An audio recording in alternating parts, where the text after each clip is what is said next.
जय जय Shri Mahaganesh. Welcome to your YouTube channel Astro Tara. मेरा नाम है डॉक्टर गौरी बहल।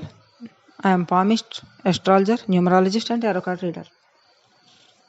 आज हम 45 इयर्स के लेडी का पाम एनालिसिस करेंगे। हाथ की लकीरों के बारे में एनालिसिस। आखिर हाथ की लकीरों में ऐसी कौन सी बात रहती है जो कोर्ट केसेस को दर्शाती है, आर्थिक स्थिति को दर्शाती है, वैवाहिक स्थिति को दर्शाती है, आने वाले बीमारियों के बारे में दर्शाती है, आने वाले जो सडन इवेंट के बारे में दर्शाती है, आने वाली खुशियों के बारे में दर्शाती है। इस पाम के अंदर ऐसी क्या बात है कि सिर्फ कोर्ट केसेस में उलझे हुए हैं कई सालों से, और चिंताएं बिल्कुल इनका साथ छोड़ने का नाम नहीं ले रही है बिल्कुल भी। आर्थिक स्थिति बिल्कुल टू मच डाउन, कई सालों से डाउन आर्थिक स्थिति। और इनको इतना पढ़े लिखे होने के बाद भी आखिर नौकरी में क्यों नहीं मिल रहा है इनको। तो पहले तो पाम एनालिसिस के बारे में बात करेंगे पूरी तरीके से। इसके बाद में हम जाएंगे हॉरोस्कोप के ऊपर। उसके बाद में इनका जो न्यूमरोलॉजिकल है, डेट, मंथ एंड ईयर, उसको किस तरीके से इम्प्लीमेंट करना चाहिए। डेट को भी, मंथ को भी और ईयर को पूरा मिला के जो टोटल आता है डेस्टिनी नंबर, उनको उन सबको मिला के किस तरीके से इनके हॉरोस्कोप में इम्प्लीमेंट करेंगे, उनका पोजीशन वहाँ क्या है, वो हम बात करेंगे सेकंड वीडियो में। First of all palm reading के बारे में हम बात करेंगे। अब पहले तो इनका हाथ का शेप है स्क्वेयर हैंड है। ये फीमेल हैंड है। ये 45 ईयर्स इनकी एज है और बहुत वेल मैनर्ड है। ये स्क्वेयर हैंड वाले हमेशा बहुत फूंक फूंक के कदम रखते हैं ज़िंदगी में। और इनको जो भी है, जितना भी है, कई लोगों को मैंने देखा कि 50 ईयर्स के बाद आता है, कई लोगों को पहले भी आता है। अकॉर्डिंग उनकी हॉरोस्कोप में उनकी दशा दिशा के ऊपर भी निर्धारित रहता है। कई चीज़ें भी देखनी पड़ती है। Shape of the hand only उतना है कि ऊपर ऊपर के हम रूल्स बता सकते हैं थोड़े कि ऐसा हो सकता है, कि हेल्पिंग नेचर वगैरह सब ठीक है, मिलनसार है, सब ठीक है।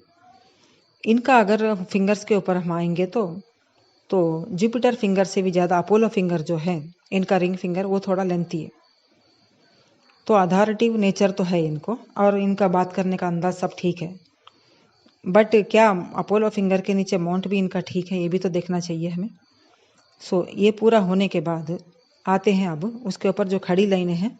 तो मिलनसार नेचर है, सबके साथ अच्छी तरह मिलने जुलने की अच्छी तरह कोशिश करते हैं। बस थोड़ी थोड़ी जगहों पे थोड़ी छोटी छोटी आड़ी तिरछी रेखाएं जो काट रही है उंगलियों के ऊपर, जो खड़ी रेखाओं को, उसकी वजह से इनके मायके की तरफ या यहाँ जो भी ससुराल वालों की तरफ है, इनके ऊपर कुछ ना कुछ लिटिगेशंस वगैरह लगा के रखते हैं हमेशा।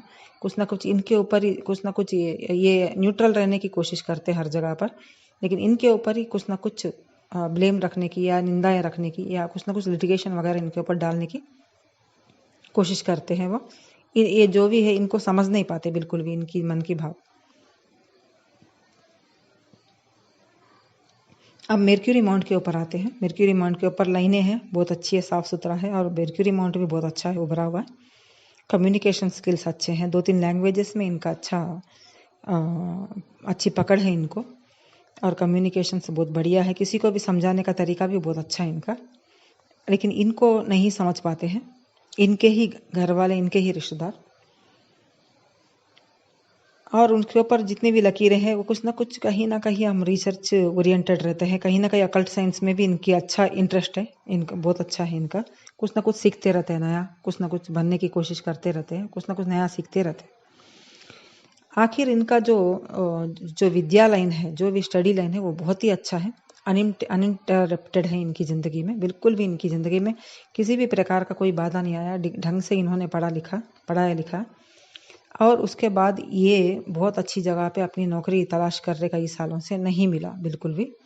अगर मिल भी जाता तो 2-3 महीने के लिए, उसके बाद में इनके ऊपर कुछ ना कुछ ब्लेम आ जाता है, वहाँ से हटना पड़ता है टैलेंटेड होने के बाद भी। क्यों ऐसा इनको धोखेबाज मिलते हैं, ये हम देखेंगे। अपोलो फिंगर तो है ही अच्छा, लेकिन नीचे का माउंट जो है वो ठीक नहीं है बिल्कुल। उसके ऊपर जो लकीरें हैं, उसको काटती हुई लकीरें हैं, बिल्कुल वो सपोर्टिव नहीं है, बिल्कुल साफ सुथरा नहीं है। अब आते हैं शनि के लाइन के ऊपर, जो बिल्कुल ठीक है, बट शनि महारदशा में ही एक्टिवेट होता है वो सपोर्टिव लाइन। जब भी उस वक्त ये बिजनेस करेंगे, अपना खुद का प्रोफेशन करेंगे, जो भी है, उसके बाद ये क्लिक हो जाएंगे ज़िंदगी में। बहुत अच्छा इनके ज़िंदगी में स्टेबिलिटी आएगा आफ्टर शनि महारदशा में, जो हम हॉरोस्कोप में बात करेंगे। अब जुपिटर के माउंट के ऊपर आते हैं। जुपिटर का माउंट जो लेडीज का देखते हैं वहां से भी ज्यादा राइट हैंड के अंदर इनकी थोड़ी लकीरें यहाँ पर बारीक दिख रही है, वहां पर क्लियर दिख रहा है कि इनको कोर्ट केसेस क्यों है, वकीलों से क्यों मिलना जुलना पड़ता है और जज वगैरह के, क्योंकि कोर्ट वगैरह इनको जाना क्यों पड़ता है अक्सर, क्यों इनको हमेशा लिटिगेशन वगैरह में रहना पड़ता है। इसके बाद हम आएंगे वीनस, मेन अंगूठे के ऊपर आएंगे। अंगूठे के बीच में और जुपिटर के उंगली के बीच में, पाम के बीच में गैप बहुत कम है, तो कॉन्फिडेंट लेवल बहुत कम है और जो भी ये सोचते हैं बहुत ही थोड़ा डाउटफुल नेचर है थोड़ा सा। इसके बावजूद भी ये जितना भी है अपनी तरफ से तो जितना हो सके थोड़ा बहुत हेल्प करने की कोशिश करते हैं, लेकिन बीच में गैप होने की वजह से कॉन्फिडेंट लेवल कम, ऊपर से जो भी है अपना हाथ खींच के खर्च करते हैं, अपने लिए जो भी लगाना है बहुत हाथ खींचते हैं। बाकी अपने परिवार के ऊपर तो ये बहुत अच्छे तरीके से ध्यान देते हैं ये। इसके बाद पहले हम आते हैं कि हार्ट लाइन के ऊपर। हार्ट लाइन के ऊपर थोड़ा सा ये नीचे से जाती हुई लकीरें हैं, बीच में कोई मतलब वेल शेप्ड नहीं है ये बिल्कुल भी, तो कहीं ना कहीं इनका दिल दुखता रहता, कहीं ना कहीं चिंताओं में खोए रहते हैं, कुछ ना कुछ दूसरे मतलब प्रेजेंट मोमेंट में कम रहते हैं। हेडलाइन इनका बहुत अच्छा है, हेडलाइन के ऊपर आखिरी में इनका ट्रायंगल वगैरह बना हुआ है, बट इंटेलिजेंट सब ठीक है, बट इंटेलिजेंट को कैसा इम्प्लीमेंट करना उसमें थोड़ा सा लैक है इनका, क्योंकि बहुत जल्दी किसी पे भी भरोसा कर लेते हैं और जल्दी कोई भी फैसला तुरंत कर लेते हैं। हाँ भाई इन्होंने कहा, जो कहा ठीक है, फटाफट तुरंत कर लेते हैं। और मनी मैनेजमेंट में थोड़ा वीक है, सोच समझ के खर्च करते लेकिन वीक है।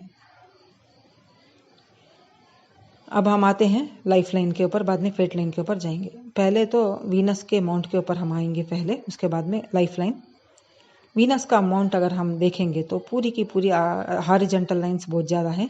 अगर एक चिंता खत्म नहीं हुई, एक और चिंता इनके लिए खड़ी रहती है, इनका इंतजार करती रहती है कि कभी इनके घर पहुंचे, इनकी ज़िंदगी में कैसा प्रवेश करें। तो इस तरीके से है। सपोर्टिव लाइंस बहुत कम है इनकी ज़िंदगी में, सपोर्टिव बहुत कम है। इनको खुद ही अपने हाथ पैर मारने पड़ते हैं, जहाँ भी देखो, घर में, बाहर, नौकरी लिए, किसी चीज़ के लिए भी इनको ही हाथ पैर ज़्यादा मारने पड़ते हैं। घर वाले जितने भी हैं इनको ही ज़्यादा, इनके ऊपर ही डिपेंड रहने की पूरी कोशिश करते हैं। इसके बाद अंगूठे के ऊपर हम ध्यान देंगे तो बिल्कुल अंगूठे के ऊपर इनको जो दाना बना रहता है वो बिल्कुल नहीं है, बिल्कुल एक सीधी खड़ी आड़ी रखी लकीर है, जिसकी वजह से लग्जूरियस लाइफ बिल्कुल नहीं है, बिल्कुल सिंपल लाइफ, एकदम नॉर्मल लाइफ इनको जीना पड़ रहा है। लेकिन इनकी ज़िंदगी में प्रॉपर्टीज़ वगैरह है, ज़्यादा से ज़्यादा लिटिगेशन में है, तो रेंट्स वगैरह भी आते हैं, उस मामले में ठीक है। अब ये देखते हैं कि इनको बिल्कुल अकल्ट साइंस में इंटरेस्ट है और इनका फेट लाइन वगैरह हम अगर देखेंगे, फेट लाइन के ऊपर आएंगे तो फेट लाइन बिल्कुल लाइफ लाइन से काफ़ी दूर है और वो भी हार्ट लाइन के पास जाके रुका हुआ है इस हैंड में, लेफ्ट हैंड में, और वहाँ पर नीचे एक फिश लाइन फॉर्म हो रहा है। वो थोड़ा लेट एज में इनको बहुत अच्छा रहेगा, आफ्टर देन 50 ईयर्स के बाद इनका काफ़ी ठीक रहेगा। लेकिन लाइफ लाइन के ऊपर 60 साल के करीब में इनको थोड़ा सा डेंजर है, सडन इवेंट है, सडन हॉस्पिटलाइजेशन है, या तो फिर कई बड़ी बीमारी से इनको ग्रसित होना पड़ेगा। वहाँ कट रही है लाइन, वो कटना नहीं चाहिए। वहाँ पर अगर एक स्क्वेयर वगैरह बन गया तो ठीक है। दोनों हाथों में इनके लाइफ लाइन के ऊपर ट्रायंगल बन रहा है, इस हाथ में थोड़ा सा वीक है, उस हाथ में थोड़ा स्ट्रांग है, तो ये सब बिल्कुल अच्छा है। इसके बाद जहाँ पर फिश लाइन बन रहा वहाँ पर एक फॉरेन लाइन भी इनको कनेक्टिविटी हो रहा, तो थोड़े साल ये फॉरेन में भी, मतलब साल रह के नहीं आएंगे, आते जाते रहेंगे फॉरेन कंट्री, इनको शौक भी है, ये जाया करेंगे भी, ऐसा इनकी हाथ की लकीरों में ऐसा है। और अब हम आते हैं कि जो जुपिटर माउंट के ऊपर हमें नहीं दिख रहा है, बिल्कुल इनर मार्स के ऊपर जो दिख रहा है, इनको कोर्ट केसेस वगैरह क्यों है ये हम देखेंगे। अगर हम राइट हैंड के ऊपर आते हैं तो वहाँ पर भी फेट लाइन उतना कोई वेल उसमें नहीं है, और मनी ट्रायंगल बिल्कुल दोनों हाथों में नहीं है इनके। और राइट हैंड के अंदर जुपिटर के ऊपर बिल्कुल एक लाइन के अंदर काटती हुई रेखाएं ज़्यादा है इनको, तो कोई ना कोई लीगल इश्यूज बना रहता है इनकी ज़िंदगी में। उसी तरीके से आप देखिएगा इनर मार्स जो है बिल्कुल एक्टिव वगैरह है, बहुत एक्टिव रहते हैं हमेशा, अच्छे रहते हैं, वेल मैनर्ड है, सब ठीक है। वहाँ से जो एक वहाँ से वैसे ही लंबी लाइन आके वहाँ काटती हुई लकीरें ज़्यादा है, तो प्रॉपर्टी वगैरह है, लिटिगेशन के अंदर है, कुछ ना कुछ इनके ऊपर निंदाएं लगी रहती है, इधर मायके की तरफ से, उधर ससुराल वालों की तरफ से भी। सो ये हो गया पूरा, जितना हो सके हैंड एनालिसिस हो गया पूरा, बोथ हैंड्स, दोनों हैंड्स।